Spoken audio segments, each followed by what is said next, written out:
আসসালামু আলাইকুম, welcome to Bedbuni IT official YouTube channel.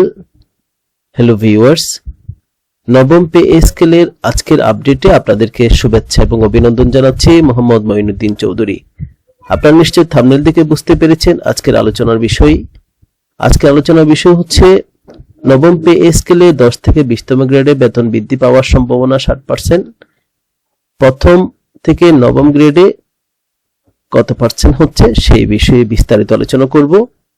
চলুন মূল ভিডিওতে যাওয়া যাক। যাবার আগে রিকোয়েস্ট থাকবে, নতুন নতুন তথ্য পেতে অবশ্যই আপনারা বেদবুনি আইটি চ্যানেলটি সাবস্ক্রাইব করে নেবেন এবং পাশে থাকা বেল বাটন বাজিয়ে দিবেন, তাহলে যে কোনো ভিডিওর নোটিফিকেশন সবার আগে পেয়ে যাবেন। চলুন মূল ভিডিওতে যাওয়া যাক।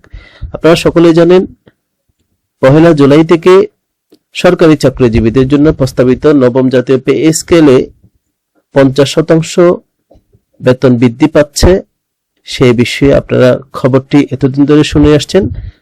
তবে আজকে থেকে যে তথ্যটা বিভিন্ন গণমাধ্যমে এবং কয়েকটি শিক্ষার যে পত্রপত্রিকা আছে সেখানে যে তথ্যটি উঠে আসছে সেটা হচ্ছে 10ম থেকে 20তম গ্রেডের কর্মচারীদের বেতন বৃদ্ধির ক্ষেত্রে গুরুত্ব দিচ্ছে সরকার।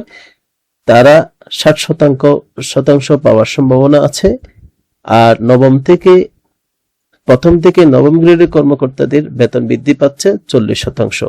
এমনটাই আপনারা বিভিন্ন শিক্ষার থেকে শুরু করে কয়েকটি গণমাধ্যমে আজকে নিশ্চয়ই তথ্যটি দেখেছেন, সেটিও আমি বেদবুনি আইটি অফিসিয়াল ইউটিউব চ্যানেল থেকে আপনাদেরকে জানাচ্ছি।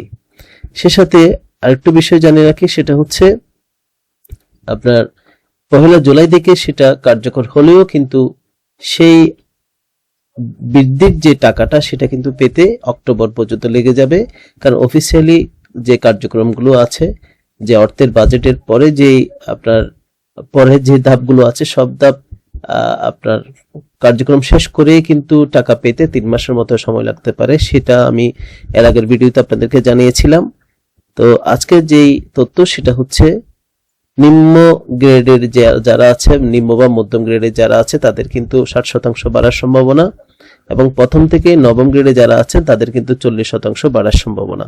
তো এই তথ্যটি বেদবুনি আইটি অফিসিয়াল ইউটিউব চ্যানেল থেকে আপনাদেরকে এখন সর্বশেষ জানানো ছিল। পরবর্তীতে নতুন কোনো তথ্য অবশ্যই দেখা হবে। সে পর্যন্ত সবাই ভালো থাকবেন, সুস্থ থাকবেন। ভিডিওটি ভালো লাগলে লাইক, কমেন্ট, শেয়ার করুন, অন্যকে দেখার সুযোগ করে দিবেন। সবাই সুস্থ থাকবেন। আসসালামু আলাইকুম।